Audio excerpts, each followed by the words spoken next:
Welcome, everybody. Hereby I open this academic ceremony in which Madhura Rao will defend the academic thesis, Safe and Sustainable Valorization of Food Waste in the European Union, Reconciling Public Ambitions with Private Interests. May I invite you to present a summary of your study and the conclusions of your thesis. Thank you. Dear Pro-Rector, opponents, supervisors, colleagues, family, and friends, thank you so much for being here today.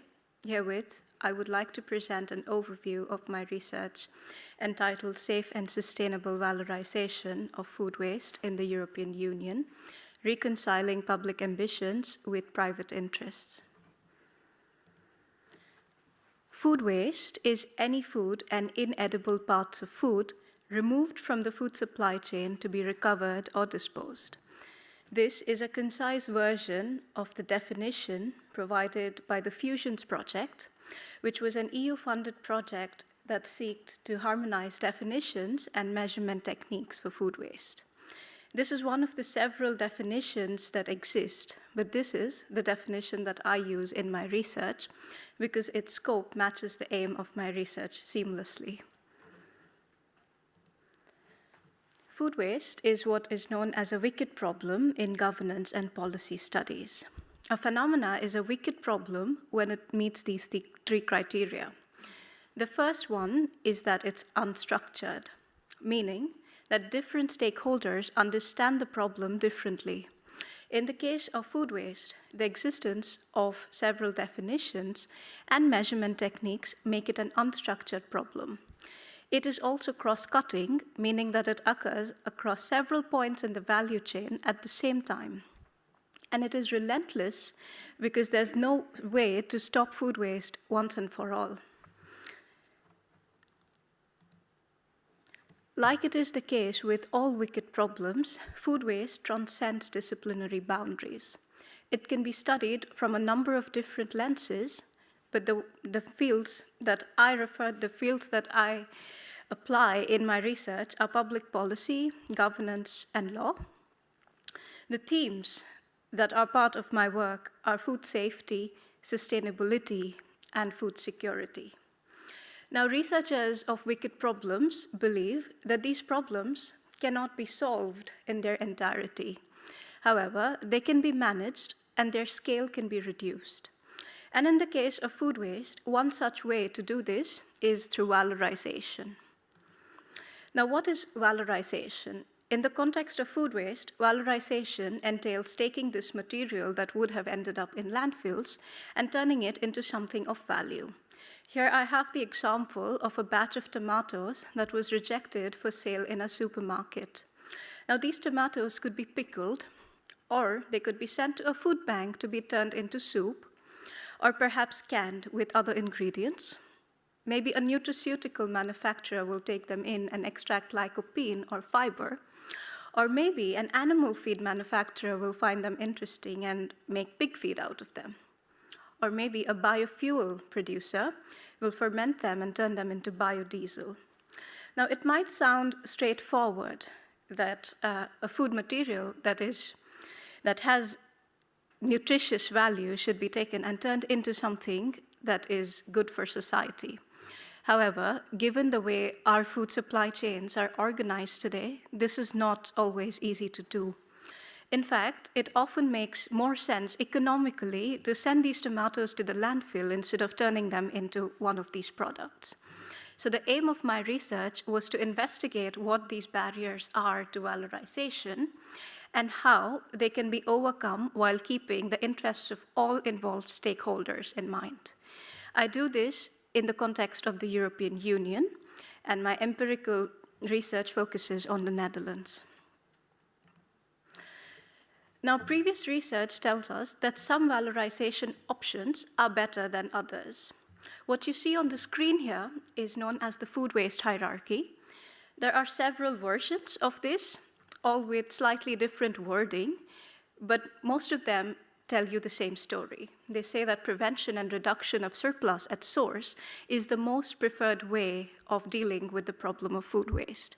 When this is not possible, it should be redistributed and reprocessed for human consumption, followed by reuse for animal feed, then recycling and recovery options through composting, bioenergy, and so on. And only when none of this is possible should food waste be sent to the landfill. Now, I apply this framework in several chapters of my thesis.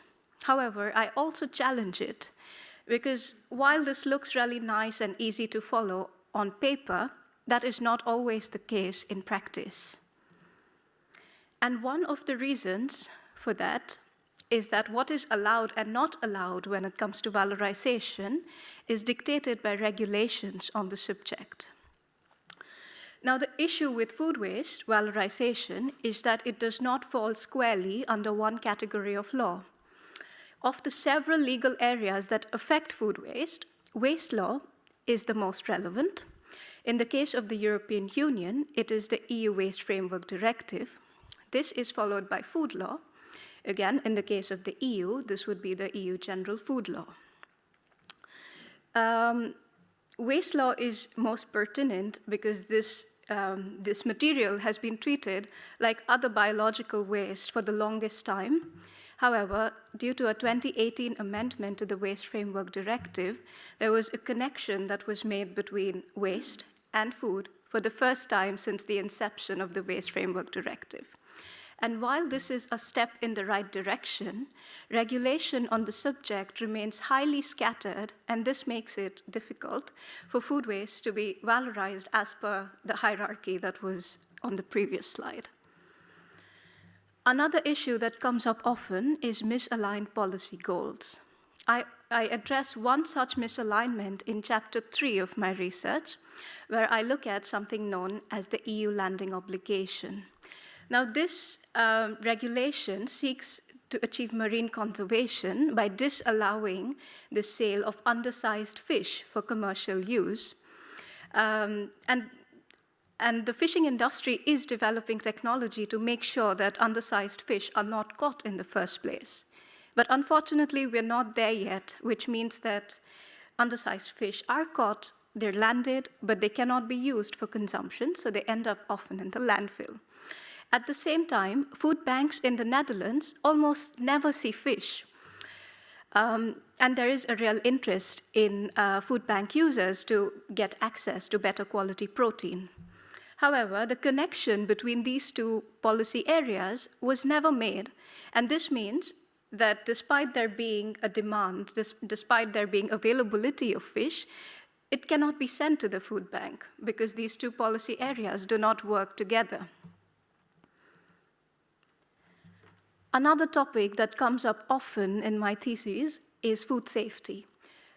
Now, one of the key reasons food gets removed from the supply chain is due to safety concerns. So it is not surprising that food safety becomes an issue when this material gets taken up for valorization. There are several examples of food safety issues, but the three I would like to mention especially are first, insufficient knowledge from volunteers who handle surplus material during charitable redistribution. Food waste valorization also often entails making new links in the supply chain, and actors who are usually at the end of the chain are now required to build the chain of custody when they pass on this material to the next actor, and sometimes this is a real struggle. Food waste valorization also leads to new products and processes, and entrepreneurs who work on these products are often confused about what regulations, what safety regulations apply to these new products that are developing. Now, all this deliberation on food waste and the difficulty in practically applying this hierarchy led to an important result of my research. What you see on the screen here is the bifurcated food waste hierarchy, where we suggest that when food is safe for human consumption, when it is a commodity that's saleable for its nutritious value, efforts must be taken to keep this food in the supply chain, in the food supply chain, for as long as possible. And this entails prevention, redistribution, and reprocessing for human consumption. Only when food is no longer safe for human consumption should it be moved to other options, where environmental consequences of how this waste is dealt with is something that we need to look into. And these options are then reuse for animal feed, other recycling and recovery options, and when this is not possible, disposal. Another important result of my work is the suggestion of applying private food safety standards as a bridge between the economic interests of private actors and the public ambitions of and the ambitions of public institutions.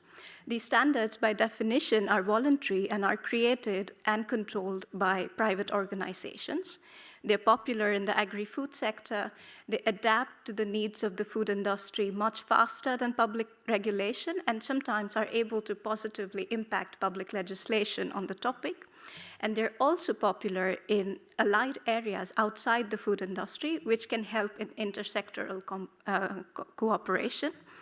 However, we must be careful when we apply these standards because they also have downsides, such as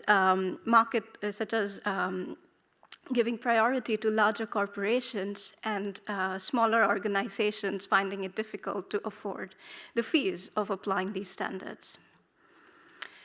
A theme that showed up rather serendipitously in my research is the connection between food waste and the human right to food. In Chapter 5, where I look at charitable redistribution, I conclude that private actors taking on the role of providing food aid to food insecure citizens is an indication of failure of public welfare mechanisms. And to make sure that this is rectified, the right to food must be codified formally. In Chapter 8, I look at the possibility of holding powerful corporations in the food supply chain accountable for their actions by taking a business and human rights approach. I design a framework that can help in doing this. So this brings me to my conclusions. I would like to frame my findings in a broader perspective and say that public institutions must improve access to regulatory and economic mechanisms if they want the private sector to continue innovating and continue valorizing food waste in a safe manner. Private actors must realize that they stand to benefit from forming partnerships with actors across the bioeconomy, as well as well-established agri-food enterprises. Charitable redistribution cannot be viewed as a long-term solution for food waste reduction or for food security. And lastly, addressing the power imbalance in the food system is of paramount importance if we want to attain our food waste reduction goals. This brings me to the end of my presentation. Thank you so much. Thank you very much for your clear presentation. And before we move to the opposition, let me first introduce to you the supervisory team for this thesis. Professor Bast and Dr. de Boer. They are not going to be asking questions today because of their involvement in the thesis, according to Maastricht custom. My name is Ralf Peters. I'll be acting as the pro-rector today to guide you through this ceremony. And then it's time for the questions. The opposition will be opened by Professor Martens. Professor Martens was the chair of the assessment committee and is also acting as today's secretary to the degree committee. He holds a chair in planetary health at the University College Venlo and the System Earth Science Department of the Faculty of Science and Engineering. Professor Martens. Thank you. Dear candidate, well, first of all, congratulations to you and also your supervisors for this very nice piece of work. Well done. It comprises of a series of chapters, and underlying that are 7 publications, I think. So it's also very interesting and easy to read, so I read it with a great interest. And what I especially liked in your thesis is that you have one of the chapters in it, chapter 3, Let Them Eat Fish, that you wrote together with University College Venlo students. So I think that's a great effort. And also got a lot of attention, also I think in the university magazine, so I really appreciate that as well. So thanks. So I've enjoyed reading your thesis, but of course I have some questions, therefore I'm here today. My first question relates to the circularity of the food system. You mentioned, for example, using food byproducts as animal foods, which you discuss in chapter 2. And further down in your thesis, you also discuss the use of food waste as a potential source for bioenergy.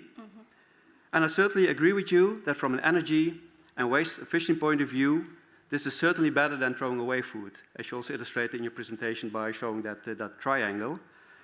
But those of you who know me, I have always problems with the term circularity in a sense, because in the sustainability debate, I think even within a circular system, if the demand of a product increases, it's still not circular or not sustainable, I mean.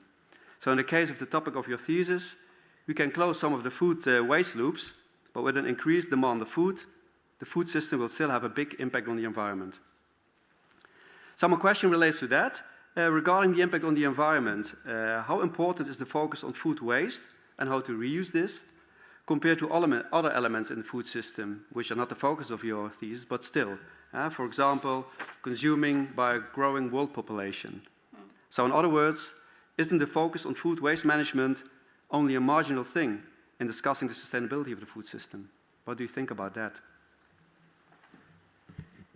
Thank you for the question, esteemed, highly esteemed opponent, and thank you for the kind words.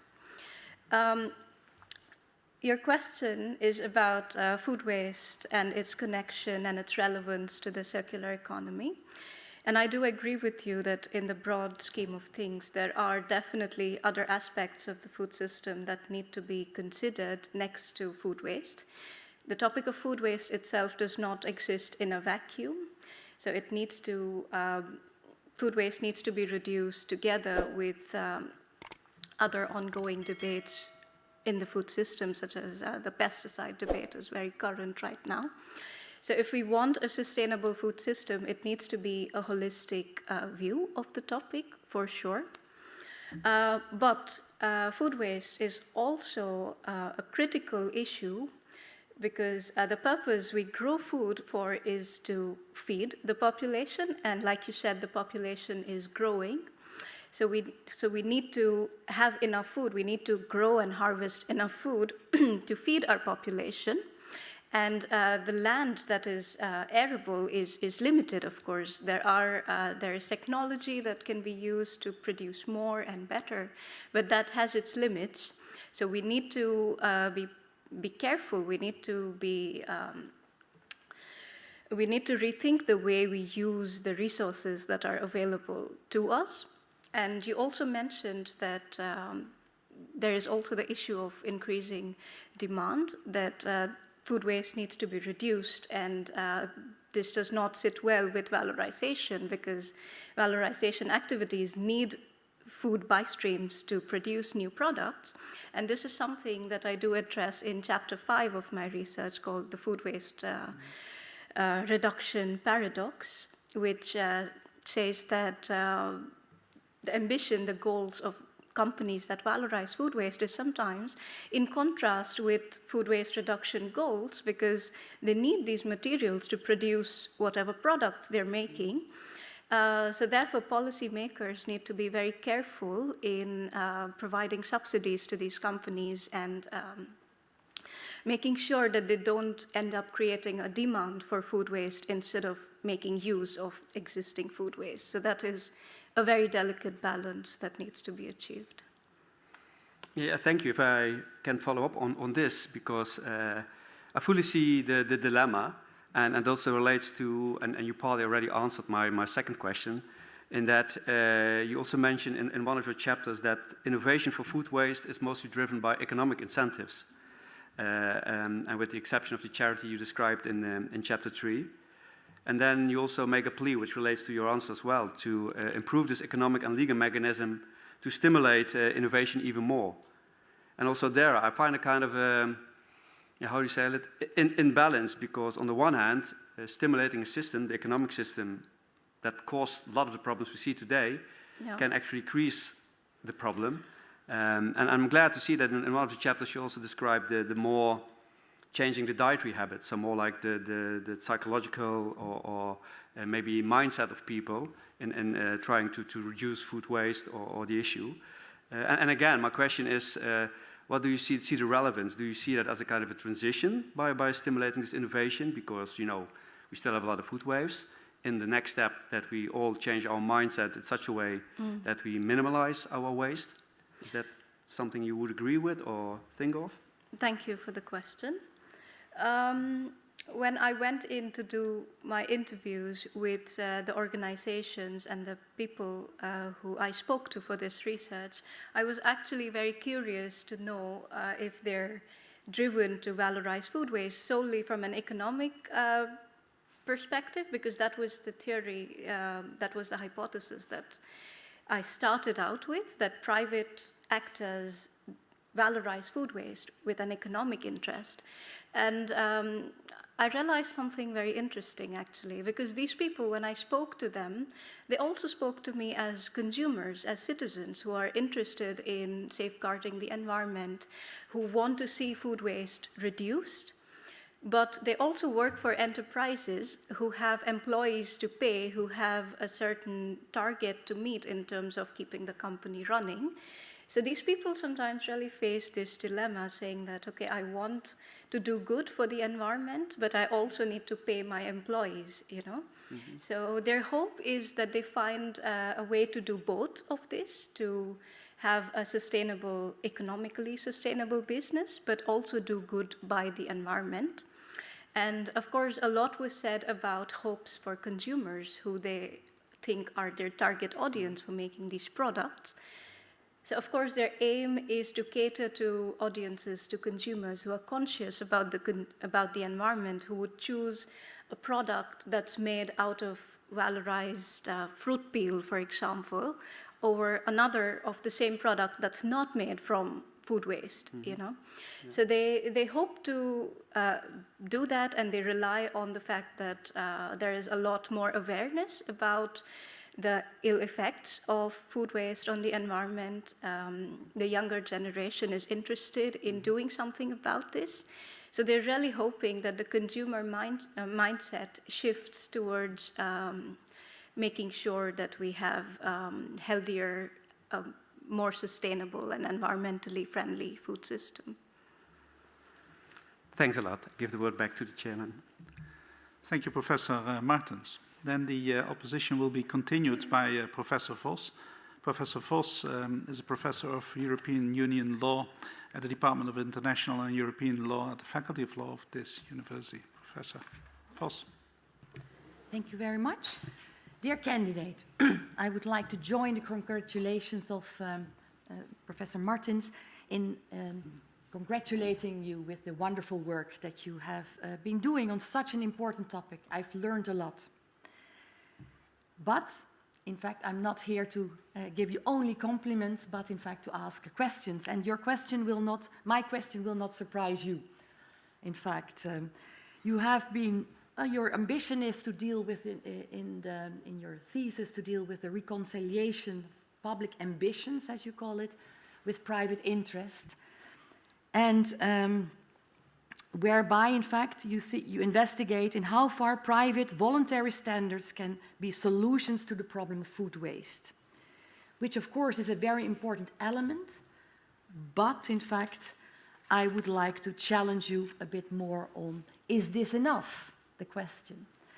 Is this enough to trust industries and companies that they take up this public function, this public task, actually, of the society?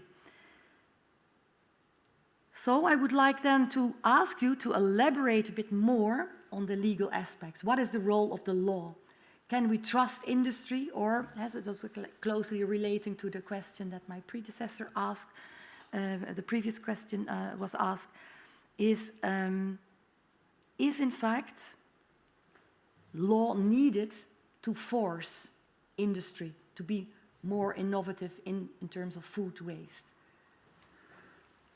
Highly esteemed yes, opponent, thank you for the question, and thank you for the generous assessment of my thesis.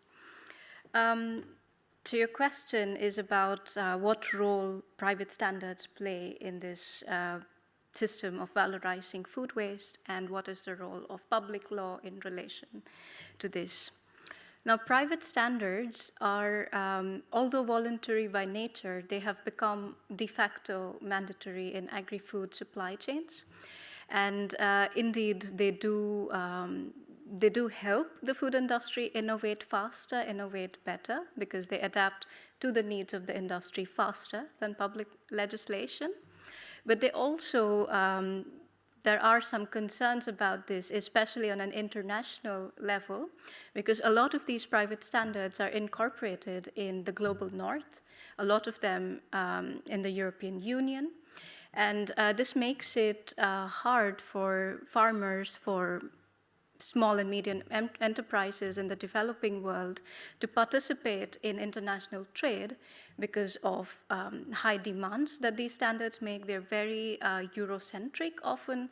They keep the interests of European consumers before perhaps ensuring the livelihoods of farmers in the developing world. And this is definitely an issue, and we need to be careful when we advocate for these private standards as something that can help in sustainability challenges, because we need to make sure that we don't repeat issues that are already present, we don't exacerbate them. But that being said, the question of whether we should trust the industry to do the right thing, that would depend a little bit on who we're referring to when we speak of industry, because these standards don't necessarily need to be owned by large enterprises, by international organizations. They can be owned by associations of farmers or other industry representatives who want a way to bridge the gaps that are left behind by public legislation on the topic. Like I mentioned, waste law and food law, for instance, they both try to address, they both come into the picture when we speak about food waste, but they are often not connected. What they want to achieve is often not, it doesn't,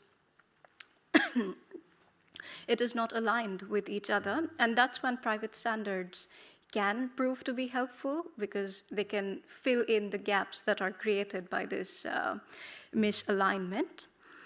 But at the same time, we should be skeptical, and if binding targets need to be made for food waste reduction, that is something that can only be done by public authorities, by public legislation. So indeed, if we want to be serious about achieving our food waste reduction goals, we cannot rely solely on private standards. We need them to work together with public legislation on the topic.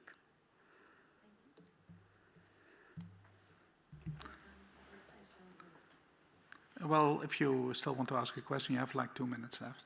Yeah. A short question, but probably a long answer, but then you have to. So you talked in the beginning of the presentation already about the concept of food waste, and so many definitions, and you choose one. I see you struggle a bit in upholding a bit the definition of food waste during your thesis. Mm-hmm. Is it not time to maybe reconceptualize and think of the Rao definition of food waste? Thank you for the question. I, in fact, do not propose a definition of my own in the thesis, and I stick to the fusions definition whenever possible.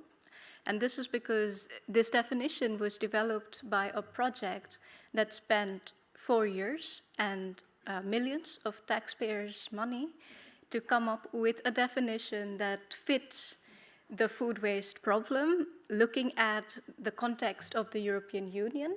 So the idea, of course, was not to reinvent the wheel, let's say. What I particularly like about this definition is that it speaks about when food has left the food supply chain. That is when it's considered food waste. Now, there is always confusion about, okay, if there is this batch of tomatoes that was rejected, is it food waste if it can still be used for something? But this definition does a good job at answering that question, because it says, okay, has the owner of these tomatoes said that they need to leave the supply chain? And if the answer to that is yes, then they are food waste. If the answer is no, we know what we're going to do with them, they're not leaving the food supply chain, then it's not food waste. So I really like that about the definition, that it's very clear on when food is considered waste and when it is not. Thank you, Professor Vos. Then the opposition will be continued by Professor Weseler, who was also a member of the assessment committee. She holds a chair in pharmacology and toxicology at the Department of Medicine of the Medical School of Hamburg, Germany. Please, Professor Weseler. Dear candidate, first of all, I would like to continue, of course, with the congratulations to this impressive work which you performed together, of course, with your supervisor team in this thesis. And as my previous assessors already said, I also learned a lot. It was really a huge pleasure for me to read this, since it contributed really to broaden my horizon on this important field here. So thanks a lot, and congratulations with this also here to you. Yeah, as a pharmacist and toxicologist, you can imagine that it is very interesting for me to read about a potential to develop new products. Nutraceuticals may be what you already showed us here. Functional foods, novel foods may be with a lot of health benefits, and you described this nicely, gave a nice overview on different, very concrete waste products which can be valorized in chapter 2, regarding, or you gave a nice overview regarding their health benefits and their potential also safety risks. And in chapter 2, very concretely on page 29, you defined the aim of this literature review of this article as for some of the most relevant food waste categories, the aim was waging food safety risks against nutritional benefits and potential uses of these byproducts. And a sentence before, you write that the Food Waste Explorer database has already created a comprehensive list of hazards that could occur during the valorization process. And in toxicology, you are probably very much aware of these terms, risk and hazard.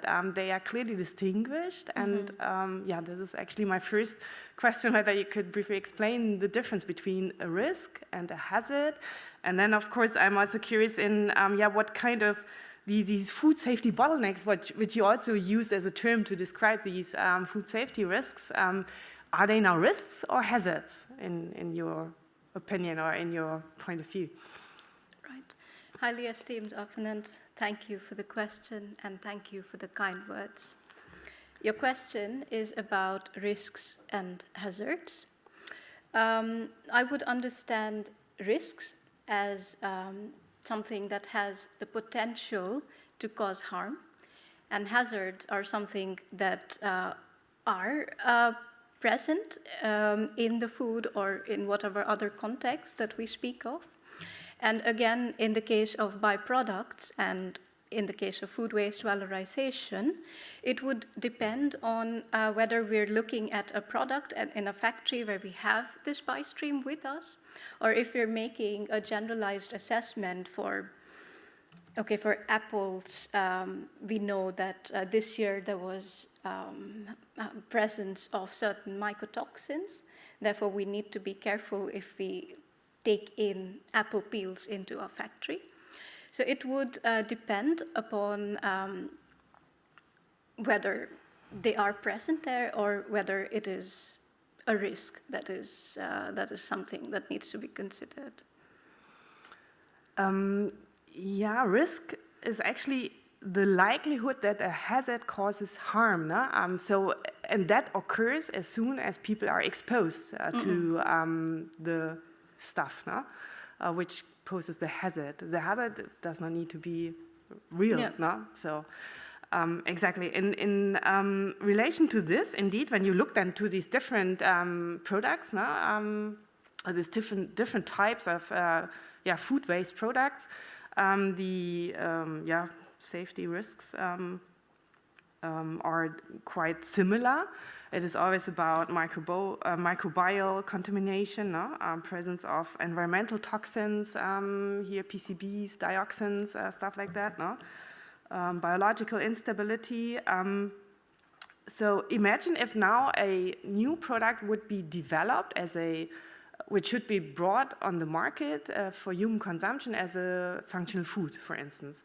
What kind of toxicological risk assessment needs to be done in order that the new supplier can bring it on the market? Do you have any idea about, also, is there an authority which gives you guidelines on how to do this toxicological risk assessment? Thank you for the additional question. The first place, if this is in the context of the European Union, the first place to look at would be the EU General Food Law, which does take care of food safety concerns, and it has several annexes with important contaminants and what is relevant in case of toxicological contamination. And it does this in categories looking at important products and produce and so on. So that would be the first place to look at. And each country, each member state, of course, has its own competent authorities that ensure that this is enforced and that food business operators are actually following this. Now, you asked this in the case of valorization of certain byproducts. Now, I think this would be highly dependent on the product that we're speaking about. So at times, it is something that is very commonly consumed. There is no problem finding this in legislation, and it's no issue at all. The issue is often with the status of the product, that it was classified as waste, and now we need to declassify it and call it food again. So the problem, the legal problem, is often with that more than, okay, we're not sure about what to do with it in terms of toxicology or contamination, because that is something that can be taken care of. If it is not, if it is a highly unusual product, then like I said, private standards can be helpful in risk assessment and making, let's say, a petition to include this product in legislation, in public legislation. So it is not always that it is the product and its chemical or biological properties that are the problem. It is often with what the product is called and how do we bring it back to being food. That is the safety problem, let's say. Okay. Thank you, Professor Weseler. Then we move online to Dr. Reynolds, who is also a member of the assessment committee. He's a reader in food policy at the Center for Food Policy of the City of University of London in the UK. Please, Dr. Reynolds. Thank you very much. Dear candidate, congratulations on the presentation of your documentation. It is beautiful to look at, and it has been an absolute pleasure to read. I also want to just highlight that your entire thesis is at that cutting edge of valorization and food waste knowledge. It has been great to read this.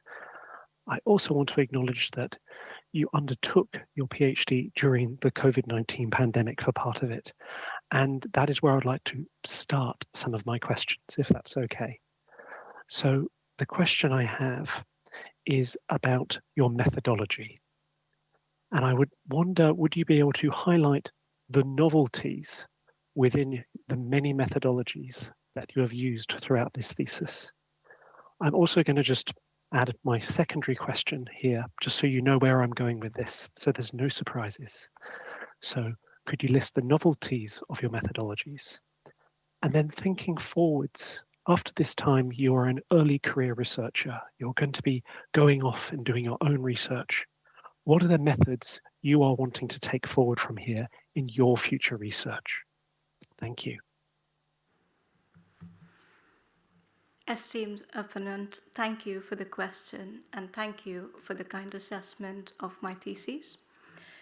You asked me about the methodology that I apply throughout the various chapters of my thesis. My research is primarily, in this case, qualitative in nature, and that decision was made based on the nature of research questions that I seek to answer.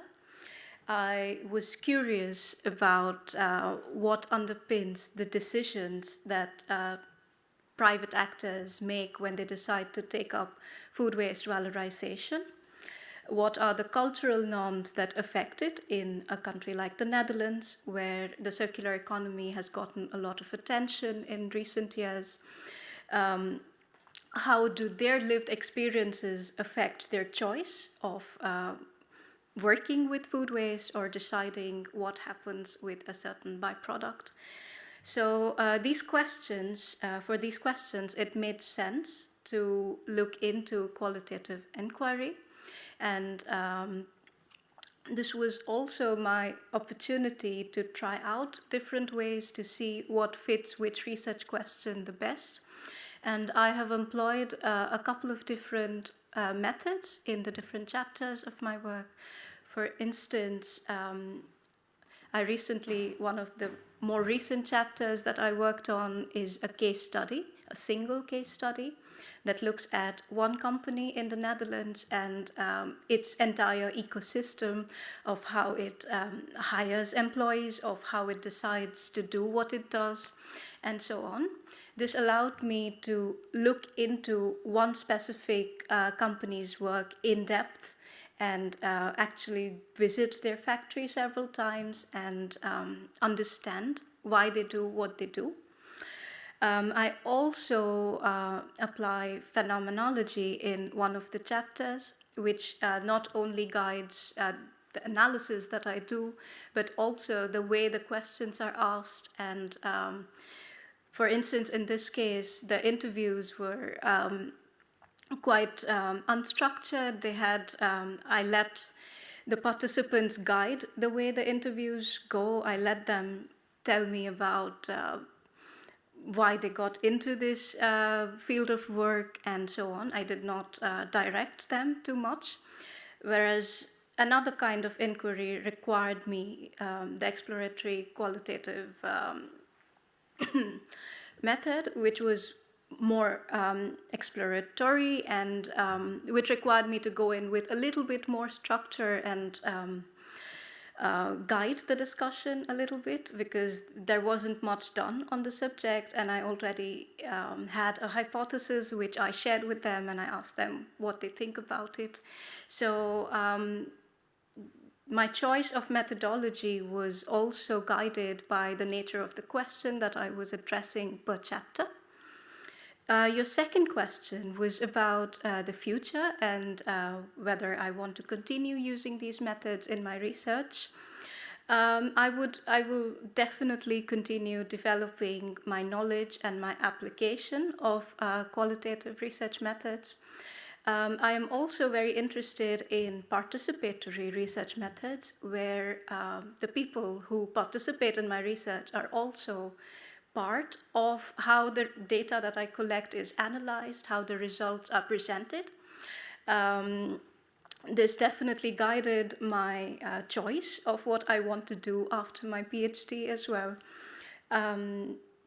So in the future, I want to work together. I want to co-create knowledge with people who I interview, with people who I observe, because I want it to be a bottom-up way of doing research, and that is my hope for the future.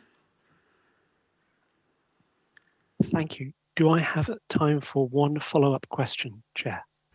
If it's a very brief one, yes, you can. Very short. Which methods would you do differently now that you have had this experience? Are there any of your chapters that you would say, I'm focusing differently to prove my research point now? I know we've got 60 seconds, but... I'm not sure about which specific methods I would do differently, but I would perhaps apply some of them differently, because I realized in a later stage of my work that, okay, perhaps this other literature on the same topic would also be of interest to this. And so it's not that I would discard what I did completely, but I would perhaps do things a little different. I would also perhaps involve more researchers in my work so that they can analyze the data that I have collected. So I rule out the possibility of biases, which was already done because my papers are co-authored with my supervisors and sometimes with other co-authors. But I'm curious about how someone else with a different disciplinary background would view this information, if they would arrange it differently, if they would come to different conclusions through the same methodological lens. Thank you very much. Thank you, Dr. Reynolds. Then the opposition will be continued by Dr. Penders, who was also a member of the assessment committee.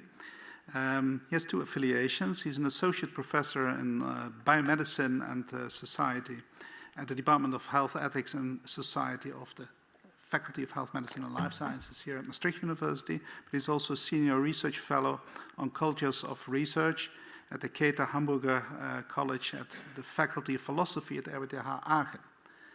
Please, Dr. Penders. Thank you. I too would like to join the chorus in congratulating you on this beautiful body of work.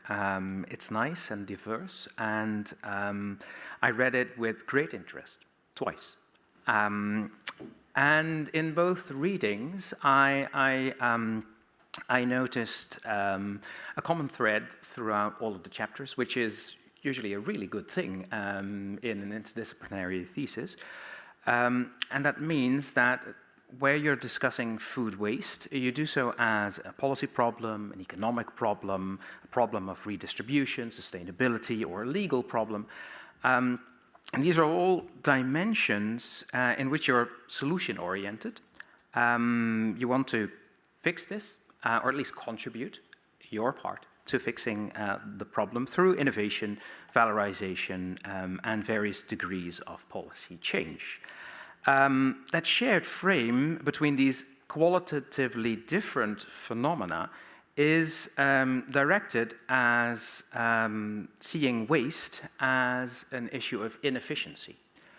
The result of poorly optimized processes, whether that's an economic process, a supply chain process, a legal process, and as a result, a problem. But we can also think about waste and wastefulness through different conceptualizations. And some of those conceptualizations are actually very common, perhaps even more common than thinking about it as inefficiency. And that is to think about them in moral terms. Wastefulness as a sin, as immoral, and therefore wrong, which you could still strive to fix, of course, but then it becomes a different issue, not something about changing poorly organized systems, but about bringing something in line with value systems. And it's actually so common that we do that all the time. When we talk to our own kids about eating their plate, we don't talk about their role in the food value system in the arguments that we offer to convince them that they should eat their food. No, we appeal to their moral character, even if we don't say so. We just tell them that it's wrong to not do it. So I would like to challenge you to also do that. Not eat your plate, that's your decision, but to think about food waste in terms of morality. And I actually have no doubt that you've thought about this before in such terms, especially in the work that you did in your work on human right to food. But this conceptualization could apply to all of your thesis. So I want to ask you concretely two things. The first, what such a conceptual shift of waste and wastefulness from inefficiency to immorality would mean for your own arguments and conclusions. And secondly, importantly, when you think about normative problems or think normatively about problems, what your own position towards waste is, and how that has motivated and influenced your work. Esteemed opponent, thank you for the question, and thank you for the kind assessment of my work. Your question concerns the framing of the food waste issue as a resource efficiency issue as compared to a moral issue. Like I said in my presentation, when a phenomena is a wicked problem, there's more than one way to look at it, and there's no doubt that this is the case with food waste. There are several different perspectives that can be taken to looking at this problem. Now, who takes what angle to this, I think, depends on who you're talking to. Because when I set up the empirical part of my work, I did not go in with questions pertaining to resource efficiency. That is not the frame that I used to ask questions. Now, it is interesting that participants who worked in for-profit valorization businesses, they often brought up resource efficiency themselves, unprompted, that, you know, it saves you this much, and it helps with your carbon footprint, and really talking numbers, talking about why it makes sense economically to valorize food waste. And when I spoke to people who work in charitable redistribution, which is also a form of food waste valorization, the question of morality came up sometimes. In fact, some participants mentioned that they worked in this, they volunteered their time in this line of work because they believed that food waste was wrong. They felt sorry for the food that was wasted, and the people who were in need of this food could not access it. So their work was definitely driven by this moral sense of reducing food waste. But while I do look at both kinds of food waste valorization, a lot of my work does look at enterprises, at companies, at startups who want to use food surplus as a resource, and then it is perhaps not surprising that they focus a bit more on the resource efficiency side of things. But definitely it is the reason food waste has risen so high on the policy agenda. I don't think it's solely because it is a resource issue. It also, it really affects your conscience, of our collective conscience, not of one policymaker who is writing this policy. But yeah, that element of morality definitely guides food waste being such an important issue on the food systems agenda, in my opinion. Your second question was my own personal position on the topic. It's interesting that you asked that, because I recently wrote about my own reflections of a researcher working on the topic of food waste and how it affected me as a consumer. That was one of the reasons I applied for this PhD position to begin with, because yes, it did align with what I had studied, what I was interested in academically, but it also appealed to me morally. That's when it comes in. And it also changed the way I interacted with food, my own relationship with food. And sometimes it was a challenge to separate the two and to say that, okay, this is Madhura as a consumer and that is Madhura as a researcher. But yeah, I don't think it is always necessary to make the separation. I think it is okay for a researcher to be passionate, to feel deeply about the subject that they work on. And that is what I did. Thank you. Thank you, Dr. Penders. And The opposition will be continued by Dr. Sebesta. She's an associate professor of food law at the law group of Wageningen University. Please, Dr. Sebesta. Thank you. Thank you also. Congratulations. And I was really impressed with reading your work that I'd been following before. And I think I want to compliment you actually exactly on this fact that you try to contribute to a better world through your research in that way.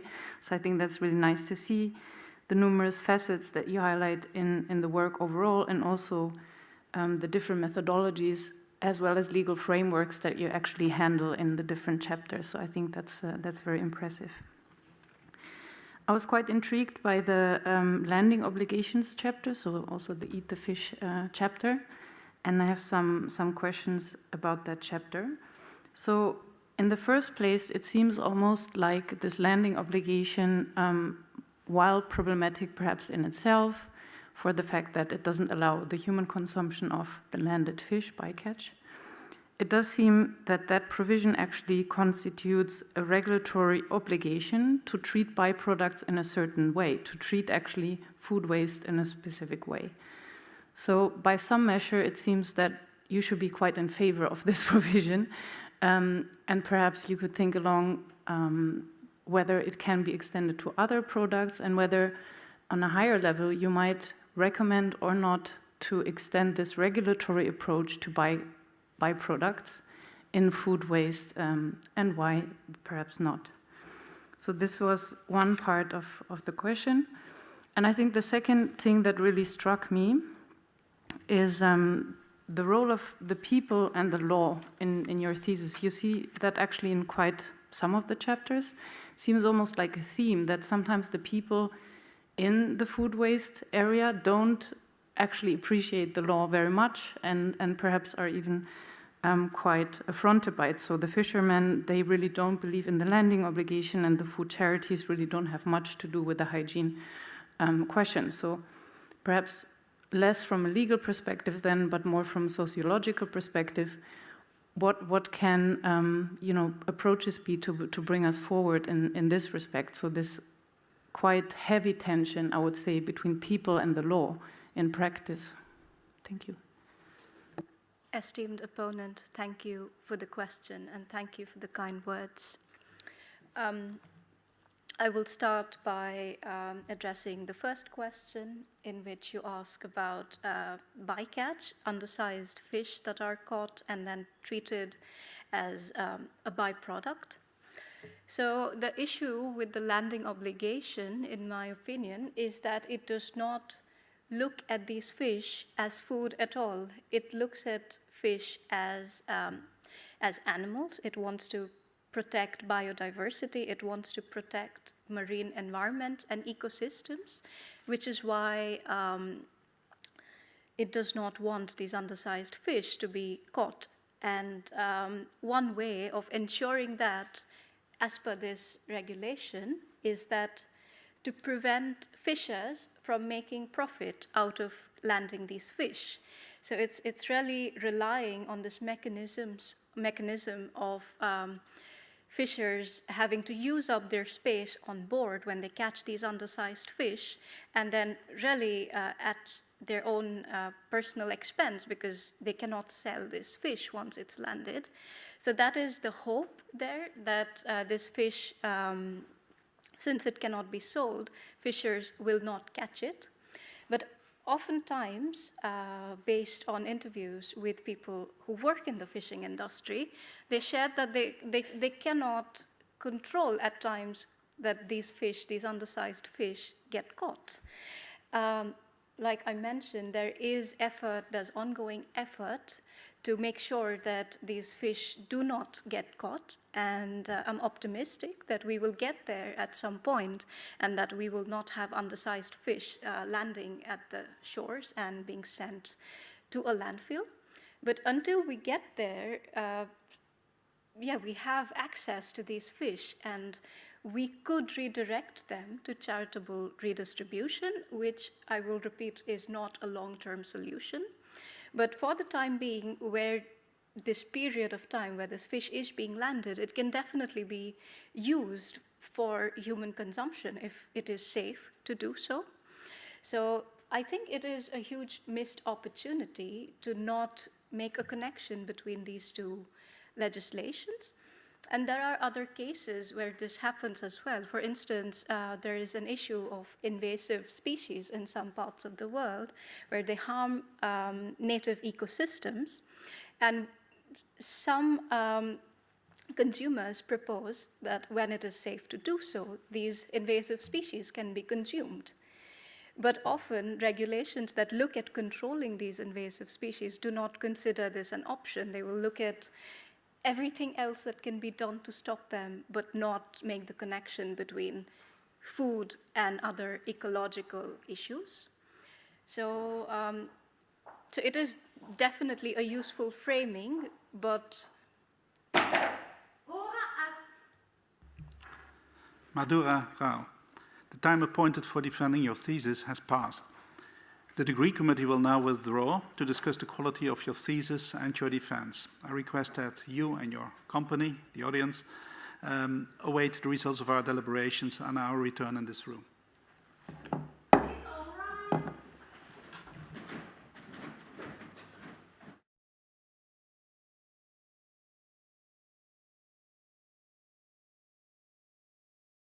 The PhD defense has now ended. The degree committee will debate the candidate's performance behind closed doors. This process usually takes about 10 minutes.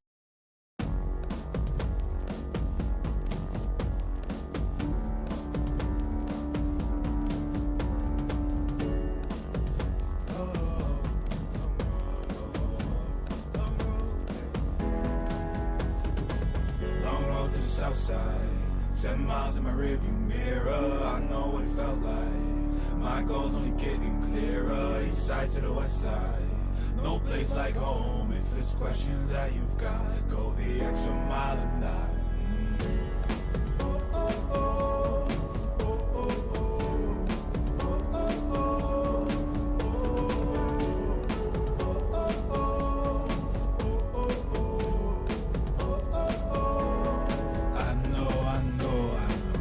On the line, I know you know that I can't read your mind. Years can't fly by now, don't waste all your time. Cause I'll go the extra mile. Long road to the south side, 10 miles in my rearview mirror, I know what it felt like.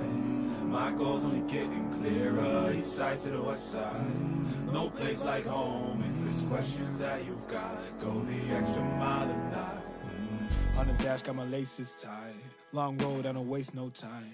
Break rules because fate decides. With the team and we chase the light. I make a move, fall down, shake it off. I hate to lose, bad branch, break it off. No room for negativity, praise and love. Prepare for deep part cause we're taking off. Take the mileage, traveling so far from home. Gathering knowledge, other connections. I put the time in to get everything I ever hoped for. It's a challenge and we all in. It's a better future that we go for. And even though these nights seem long, I know that I am never on my own. Know you've won the battle once you've grown.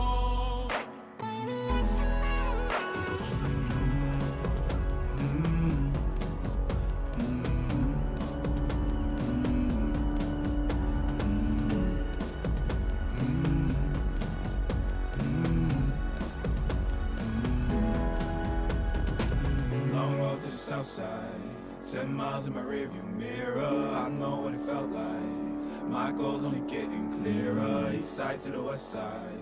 No place like home, if it's questions that you've got, go the extra mile and that. Long road to the south side, 10 miles in my rearview mirror, I know what it felt like. My goal's only getting clearer, east side to the west side. No place like home, if it's questions that you've got, go the extra mile and that.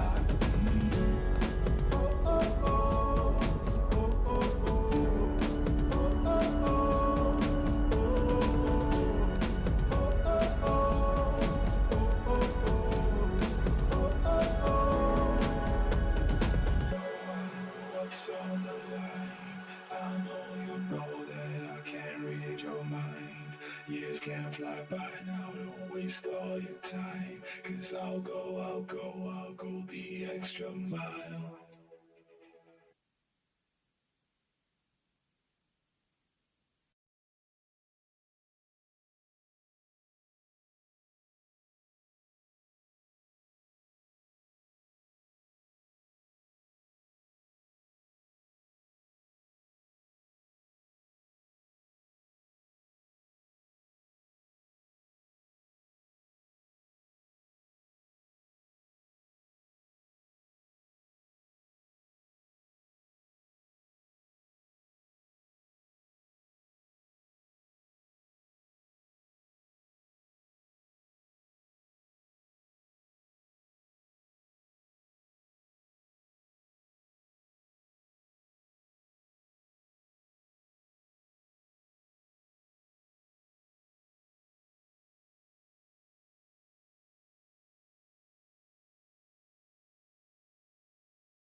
later, when they are.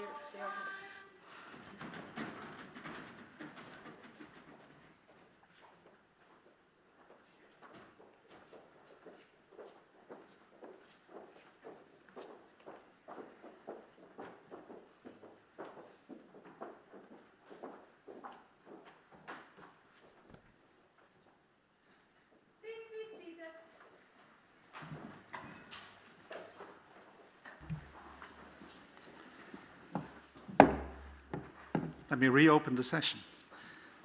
Madhura Rao, the degree committee here present has discussed the quality of your thesis and your defense. In view of its positive verdict and taking into account your previous qualifications, the degree committee has decided to grant you the degree of doctor. Professor Bast is authorized to confer upon you this academic distinction in accordance with Dutch university custom. I invite your supervisor to now take the floor.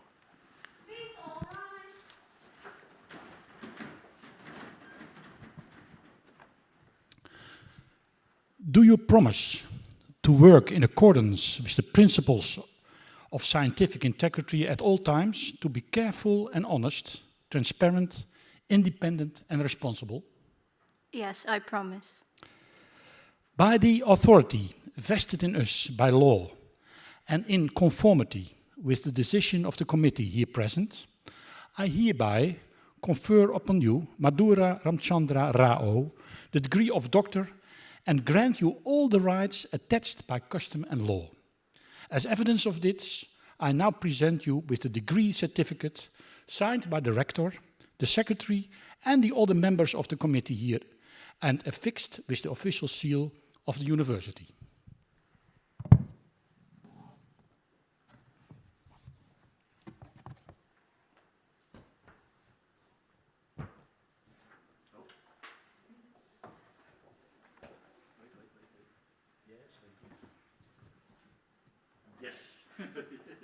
Here it is. Congratulations.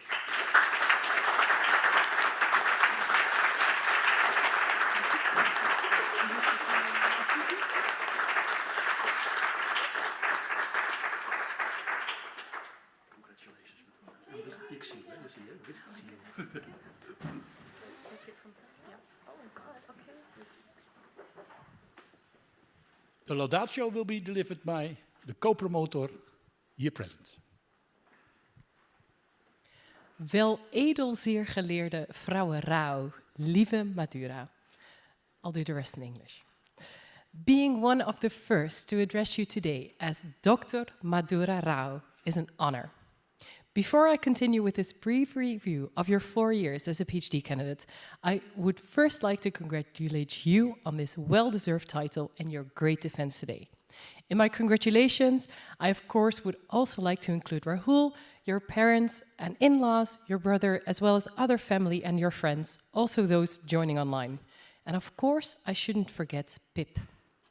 Madhura, today you gave us a bird's eye view of what you've been working on for the past 4 years and what results this research has brought. We heard about the multidisciplinary research that you've conducted into food waste, which has resulted in no less than 7 chapters in your thesis, of which already 6 have been published. Something to be very proud of.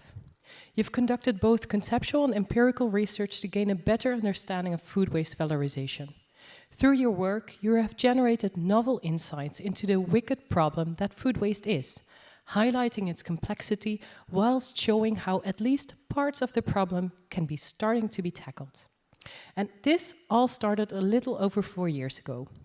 When I read Madhura's job application, I not only read a strong motivation letter. Her passion and enthusiasm radiated from the well-written and beautifully formatted letter and CV. And when Madhura took a seat for her interview, she blew us away. She kindly but clearly informed us that our research plan could be a lot better and more in-depth and explained how she would flesh out the proposed project. Alt, even with his great experience in supervising PhD students, looked at me and we knew instantly we knew Madhura and our team. As you can understand, the rest is history. So that's how Madhura made her next move in Europe, starting in Wageningen to Brussels via Den Haag, landing in Venlo. In October 2019, Madhura started drafting her research proposal and planned her first studies.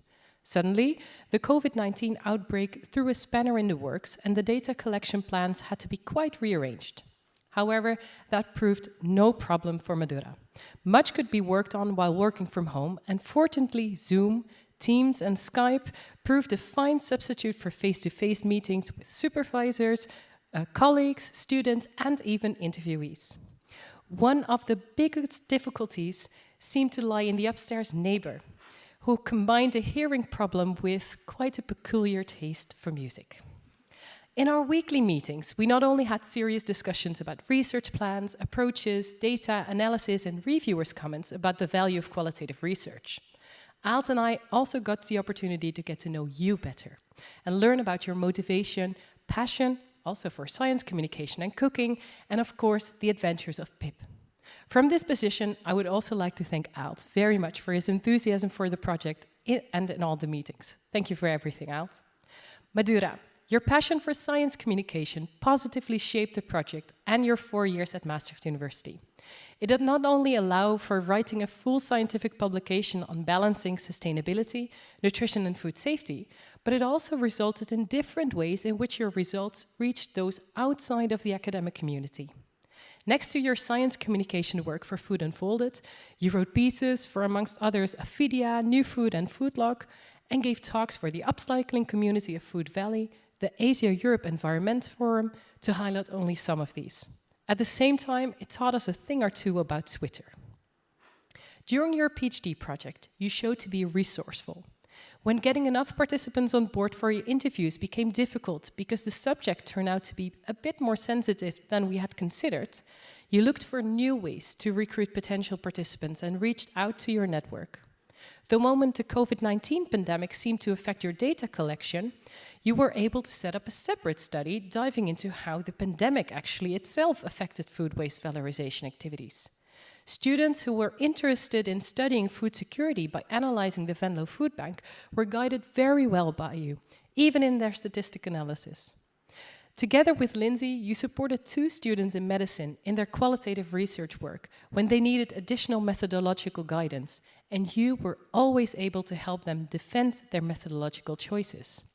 And when partners in the SUN project appeared to speak mostly German, you took students with you to translate during interviews and made sure your English findings were again translated for that same consortium. No challenge proved too great. We saw the same when it came to other activities next to research.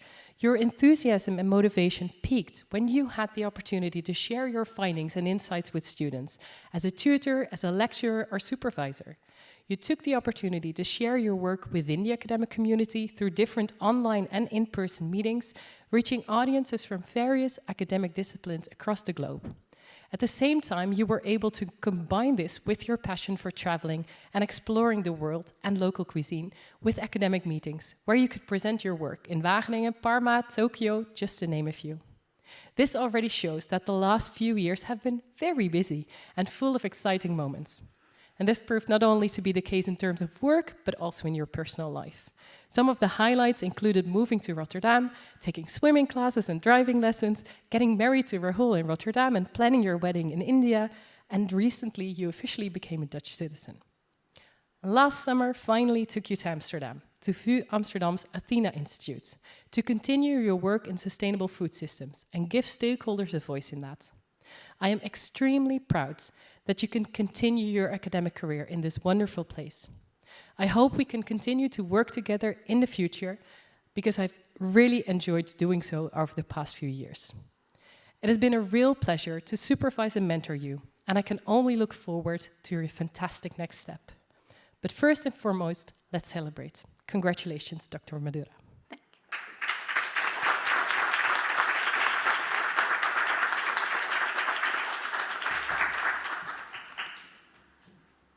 Dear Dr. Rao, also on behalf of Maastricht University, I would like to congratulate you with the degree you have acquired, and I would like to extend these congratulations to the family and friends, to the colleagues, everyone present here in the room, but also those online, and to the supervisory team.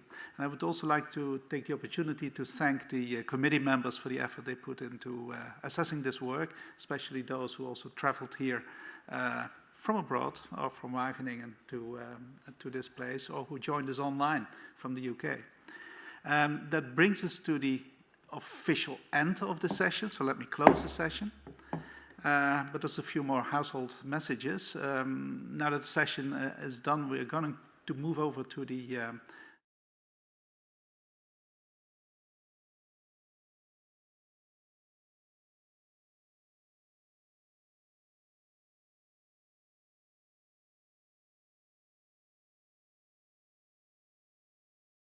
congratulate you.